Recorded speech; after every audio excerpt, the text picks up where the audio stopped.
Historia 1. La casa de los espejos rotos. Mi tío Ramón siempre decía que el peor error de su vida no fue comprar esa casa, sino mirarse demasiado tiempo en uno de sus espejos. La primera vez que vio al hombre fue de madrugada. Estaba solo en el pasillo, medio dormido, cuando notó que su reflejo no coincidía con sus movimientos. Detrás de él, en el cristal agrietado, había otra figura, un hombre alto, inmóvil, observándolo con una sonrisa que no desapareció cuando Ramón se volteó. Todo comenzó en 1987, cuando mi tío Ramón compró una casona en Querétaro. Era una ganga. 3 pisos, patios interiores, ubicación céntrica. El dueño anterior prácticamente se la regaló. Debió sospechar algo desde el principio. La casa tenía una particularidad extraña. En cada habitación, en cada pasillo, había espejos. Espejos antiguos, con marcos de madera tallada. Espejos enormes, que cubrían paredes completas. Algunos estaban agrietados, otros completamente rotos. El primer día que llegó con su esposa y sus 2 hijos, notaron el frío. Un frío que no correspondía con el clima de Querétaro. Afuera hacía calor, pero adentro la temperatura bajaba varios grados. Mi tía Elena decía que era por los muros gruesos, por la antigüedad del lugar, pero no era eso. Los niños, Pablo y Sofía, de 8 y 10 años, fueron los primeros en sentirlo. Pablo entró corriendo a la cocina una tarde, apenas 3 días después de haberse mudado. Estaba pálido. Le dijo a su mamá que había visto a alguien en el espejo del pasillo. Alguien que no era él. Mi tía lo regañó.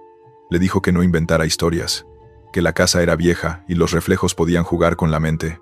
Pero Pablo insistía. Dijo que había visto a una mujer de vestido largo, parada detrás de él.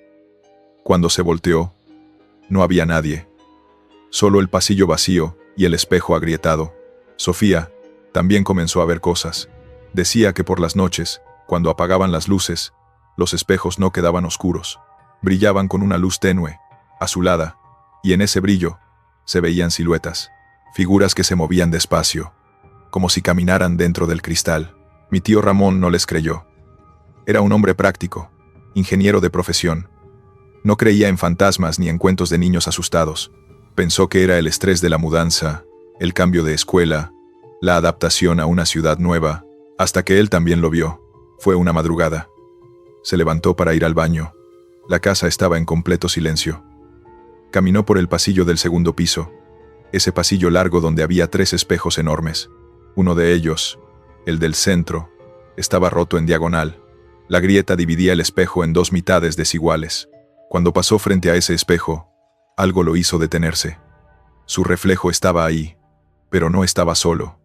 Detrás de él, en el espejo, había alguien más. Un hombre alto, de traje oscuro. El hombre no se movía, solo lo miraba. Mi tío sintió un frío terrible recorrerle la espalda. Se volteó de inmediato. El pasillo estaba vacío, completamente vacío. Pero cuando miró de nuevo al espejo, el hombre seguía ahí. Esta vez, sonreía. Ramón corrió a su habitación. No durmió el resto de la noche. Al día siguiente, decidió investigar. Fue al archivo municipal. Buscó información sobre la casa. Lo que encontró lo dejó helado. En los archivos, solo aparecían fragmentos. Un incendio. Un taller de espejos. Un hombre muerto entre cristales rotos.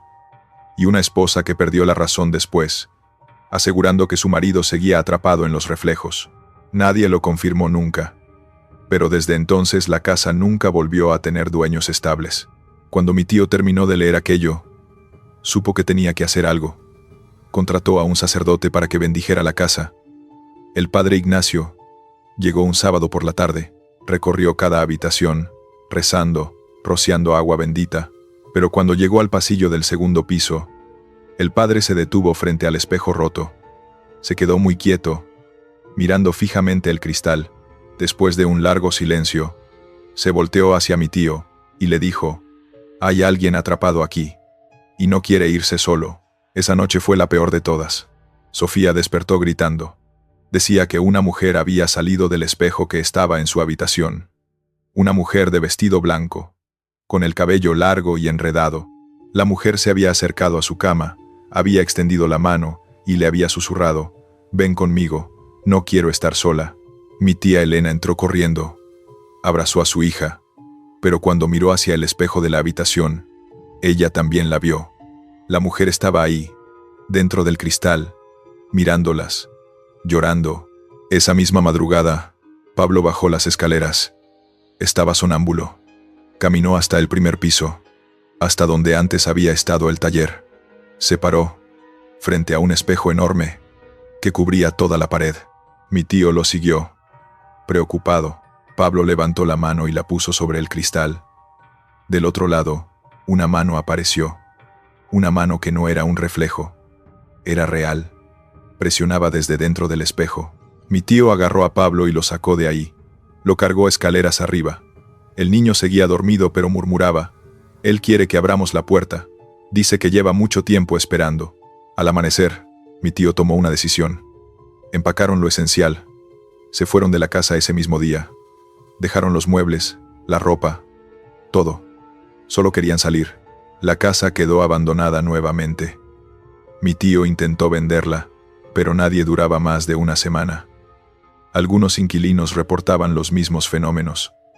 Otros, cosas peores. Una familia dijo que los espejos sangraban por las noches. Otra, que escuchaban voces llamándolos por sus nombres. En 2003, la casa fue demolida. Los trabajadores que derribaron las paredes encontraron algo terrible detrás del espejo más grande del primer piso.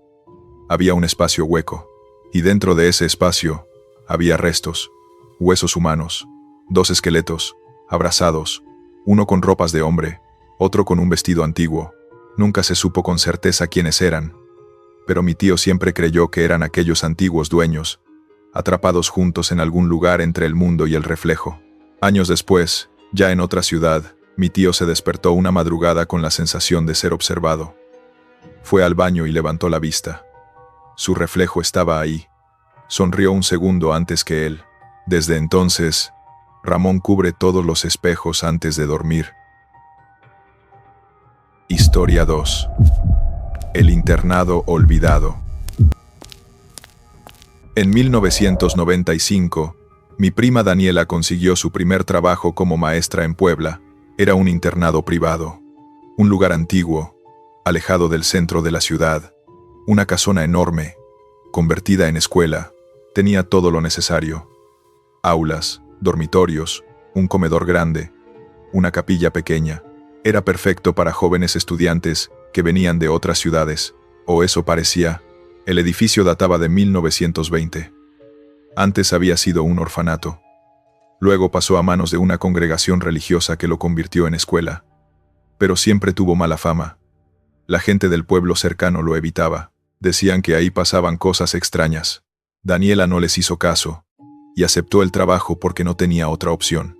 Había pasado un año sin conseguir plaza, y necesitaba el internado más de lo que quería admitir. Renunciar no era una posibilidad, no todavía. Se instaló en una habitación del tercer piso, en el área de maestros. Era una habitación simple. Una cama, un escritorio, un armario. La ventana daba al patio interior, donde los estudiantes jugaban durante el recreo. Los primeros días fueron normales. Daniela daba clases de literatura a adolescentes de entre 14 y 17 años. Los chicos eran buenos, educados, algunos internos, otros externos. Todo parecía funcionar bien. En su tercera noche, Daniela encontró un cuaderno en su escritorio. No era suyo. Dentro había dibujos infantiles, camas, ventanas, niños sin rostro tomados de la mano. En la última página, alguien había escrito su nombre. Después de eso comenzó a notar detalles extraños. El edificio tenía un ala cerrada. El ala este. Nadie entraba ahí. Estaba clausurada desde antes de que ella llegara. Le dijeron que era por remodelaciones, que el techo estaba dañado, que no era seguro, pero nunca vio trabajadores. Nunca escuchó reparaciones. Una noche, mientras calificaba exámenes en su habitación, escuchó pasos de niños corriendo, risas, pero eran las 11 de la noche. Los estudiantes ya estaban durmiendo. El toque de queda era a las 9. Se asomó al pasillo. Estaba vacío. Las luces tenues apenas iluminaban. Volvió a su habitación y cerró la puerta, pero los pasos continuaron. Arriba, en el cuarto piso, un piso que, según le habían dicho, no se usaba. Al día siguiente, le preguntó a la directora, la hermana Guadalupe, una mujer mayor, de unos 70 años, que llevaba décadas en el internado, le preguntó qué había en el cuarto piso. La hermana Guadalupe cambió de expresión. Su rostro se endureció. Le dijo que no había nada, que estaba vacío, que no debía subir. Nunca, Daniela dejó el tema. Pero su curiosidad creció. Los estudiantes también comenzaron a hablarle. Uno de ellos, Marcos, un chico de 16 años, se acercó después de clase. Le dijo que había algo raro en el internado, que por las noches escuchaban llantos, que algunos habían visto sombras en el ala este, moviéndose detrás de las ventanas tapiadas. Daniela empezó a sentir que algo no encajaba. Investigó por su cuenta. Fue a la biblioteca del pueblo. Buscó información sobre el edificio. Lo que encontró la perturbó profundamente. En 1943, cuando el lugar era un orfanato, hubo un brote de fiebre tifoidea. Murieron 17 niños en menos de 2 semanas. Los cuerpos fueron enterrados en el terreno de la institución, en una fosa común detrás de la capilla. Nunca se les dio un entierro adecuado. Las autoridades ocultaron el incidente para evitar el pánico. Y hay más. En 1958, un incendio destruyó parte del ala este. Quedaron atrapados 3 menores que dormían en el cuarto piso. No pudieron escapar. Sus cuerpos fueron encontrados días después. Desde entonces, el ala este fue clausurada. Y el cuarto piso, abandonado. Daniela quedó helada. Todo comenzó a tener sentido. Los pasos, los llantos, las sombras, no eran imaginaciones. Eran ellos, los niños que nunca se fueron. Esa noche decidió subir al cuarto piso. Sabía que no debía, pero necesitaba confirmarlo. Esperó hasta la medianoche, tomó una linterna y subió por la escalera lateral, la que conectaba con el cuarto piso clausurado. La puerta estaba cerrada con cadenas, pero la madera estaba podrida. Con un poco de fuerza, logró abrirla lo suficiente para pasar. El olor era insoportable. Humedad, moho, algo más, algo pútrido. Caminó por el pasillo oscuro. Había puertas a ambos lados, habitaciones pequeñas, con literas viejas oxidadas. Algunas tenían juguetes en el suelo, muñecas sin cabeza, carritos de madera rotos, y entonces lo escuchó. Una voz de niño, cantando.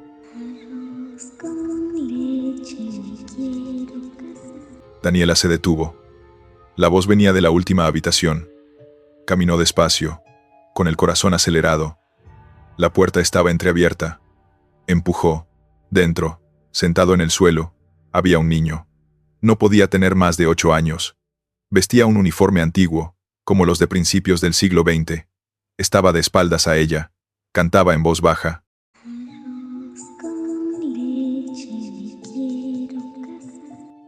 Daniela sintió un escalofrío recorrerle todo el cuerpo. El niño dejó de cantar. Lentamente, volteó la cabeza. No tenía rostro. Solo una sombra. Un vacío. Daniela salió corriendo. Bajó las escaleras, tropezando, cayendo, levantándose. Llegó a su habitación y cerró con llave. Se quedó sentada contra la puerta, temblando, llorando. Al amanecer, hizo su maleta. Fue con la directora y le dijo que renunciaba. La hermana Guadalupe no preguntó por qué. Solo asintió. Le dijo, «¿Lo viste, verdad? Ahora lo sabes». Daniela salió del internado ese mismo día. Nunca volvió. Nunca quiso hablar de lo que vio. Años después, en 2008, el internado cerró. Las autoridades educativas lo clausuraron por irregularidades administrativas. Pero la verdad es que nadie quería trabajar ahí. Los maestros renunciaban constantemente. Los padres retiraban a sus hijos. Hoy el edificio sigue en pie, abandonado. Las ventanas están rotas. La maleza cubre los patios. Dicen que de noche se escuchan cantos infantiles, que se ven luces en el cuarto piso, a pesar de que no hay electricidad. Daniela ahora trabaja en una escuela pública en el centro de la ciudad. Le va bien. Tiene una vida normal, pero nunca duerme con la luz apagada. y siempre evita pasar cerca del viejo internado. A veces, ya en su departamento, Daniela se despierta tarareando una canción que nunca aprendió. Cuando se da cuenta de lo que canta, siempre es la misma melodía infantil. Historia 3. La casa de la costurera. En 2002, mis padres compraron una casa en San Luis Potosí. Era una casa colonial, hermosa por fuera, 2 plantas, balcones de hierro forjado, un patio central con una fuente. La vendieron barato, porque había estado cerrada varios años. El dueño anterior la había abandonado sin dar explicaciones. Mi mamá estaba emocionada. Era la casa de sus sueños. Mi papá, más práctico, solo veía una buena inversión. Nos mudamos en octubre. Yo tenía 14 años. Mi hermana menor, Andrea, 11. Al principio todo parecía perfecto. La casa era espaciosa, luminosa. Cada quien tenía su habitación. Había hasta un estudio para mi papá, que trabajaba desde casa como contador. Pero había una habitación que nadie quería. Estaba en el segundo piso, al fondo del pasillo. Era la más grande, con un ventanal enorme que daba a la calle. Pero entrábamos y sentíamos algo raro, un peso en el pecho, una sensación de que no estábamos solos. Mi mamá decidió usarla como cuarto de costura. Tenía una vieja máquina Singer que había heredado de su abuela. La instaló ahí. Compró telas, hilos, botones. Dijo que ese sería su espacio creativo, pero, desde el primer día, algo estuvo mal. Cada vez que mi mamá entraba a coser, la máquina se trababa, los hilos se enredaban, las agujas se rompían sin razón. Ella decía que era porque la máquina era antigua, que necesitaba mantenimiento, pero nosotros escuchábamos otra cosa. Por las noches, cuando todo estaba en silencio, se oía la máquina de coser. El ruido rítmico de la aguja perforando la tela, pero mi mamá no estaba cosiendo, estaba durmiendo. La primera vez que lo escuchamos, mi hermana y yo nos levantamos. Caminamos despacio hasta el cuarto de costura. La puerta estaba cerrada. El ruido venía de adentro. Mi hermana abrió la puerta. La máquina estaba funcionando sola. El pedal se movía. La aguja subía y bajaba. Pero no había nadie sentado. Gritamos. Mis padres vinieron corriendo. Mi papá desconectó la máquina. Revisó los cables. Dijo que debía ser un cortocircuito, algo eléctrico, pero al día siguiente volvió a pasar. Y al siguiente. Y al siguiente. Mi mamá dejó de usar el cuarto. Cerró la puerta con llave. Dijo que mejor cosería en la sala. Pero el ruido continuó. Cada noche, a la misma hora, a las 3 de la madrugada, una mañana, mi hermana despertó con un hilo rojo cosido al borde de la manga de su pijama. No había aguja. No había nudos visibles. El hilo parecía haber salido de la tela misma. Entonces comenzamos a ver otras cosas. Había ropa colgada en el cuarto de costura. Vestidos a medio hacer que mi mamá había dejado ahí. Un día, Andrea entró a buscar unas tijeras. Los vestidos se habían movido. Ahora estaban colgados en orden diferente. Y uno de ellos, un vestido azul, estaba terminado, completamente terminado. Los botones cosidos, el dobladillo perfecto. Mi mamá se puso pálida. Dijo que ella no lo había terminado, que lo había dejado a medias. Llamamos a un vecino, don Ernesto, que llevaba décadas viviendo en la cuadra. Le preguntamos si sabía algo de la casa. Don Ernesto cambió de expresión, nos miró con lástima, y después nos contó. En esa casa vivió durante muchos años una mujer llamada Hortensia. Era costurera. Trabajaba para familias ricas de la ciudad. Hacía vestidos de novia, trajes de gala. Era muy talentosa, pero Hortensia tenía una vida triste. Se había casado joven con un hombre violento. La insultaba. Le prohibía salir, tener amigas. Lo único que le permitía era coser, porque con eso ganaban dinero. Hortensia pasaba días enteros en su cuarto, cosiendo, sin descanso, hasta que un día, en 1985, la encontraron. Había pasado a mejor vida junto a su máquina de coser, aparentemente, un paro cardíaco. Pero don Ernesto insinuó algo más.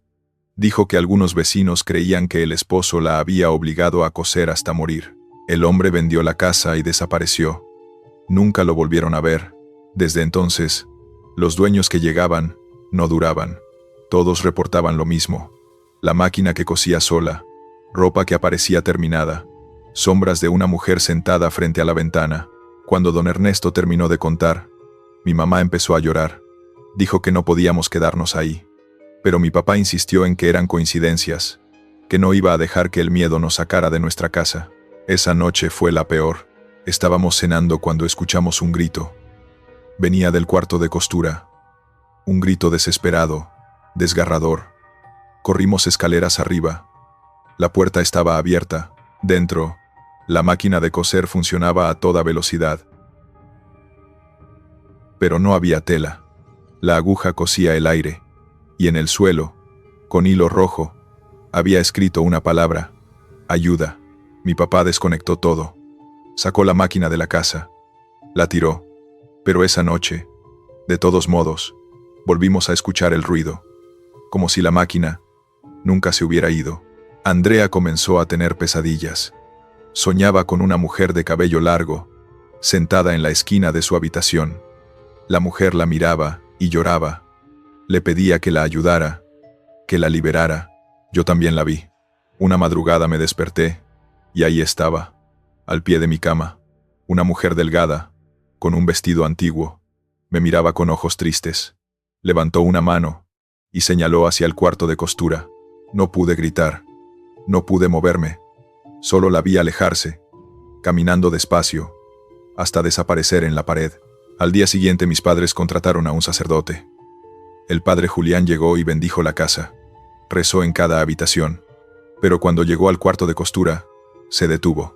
Dijo que sentía una presencia muy fuerte. Una presencia que no quería irse, que estaba atada a ese lugar. El padre Julián hizo un ritual. Rezó durante horas. Finalmente, nos dijo que era necesario hacer algo más, que debíamos buscar el lugar donde estaban los restos de Hortensia, que mientras no descansara en paz, seguiría atrapada. Investigamos. Fuimos al panteón municipal. Hortensia no estaba registrada. Nunca le dieron un entierro digno. Según los archivos, su cuerpo había sido cremado, las cenizas entregadas al esposo, y él las había tirado. Nadie sabía dónde. Entendimos entonces que Hortensia no podía irse. No tenía tumba. No tenía lugar de descanso. Estaba condenada a quedarse en esa casa, cosiendo por toda la eternidad. Mis padres vendieron la casa 3 meses después. Perdieron dinero, pero no importó. Nos mudamos a un departamento moderno, nuevo, sin historia, sin fantasmas. La casa sigue ahí. Y dicen que si pasas por ahí de noche, puedes ver una luz en el segundo piso, una luz que parpadea, y si te acercas, puedes escucharlo, ese ruido inconfundible. La costurera sigue trabajando, sigue esperando, sigue cosiendo su propia condena. Gracias por escuchar los relatos de hoy. Suscríbete, dale me gusta y comenta si te gustaron. Hasta pronto.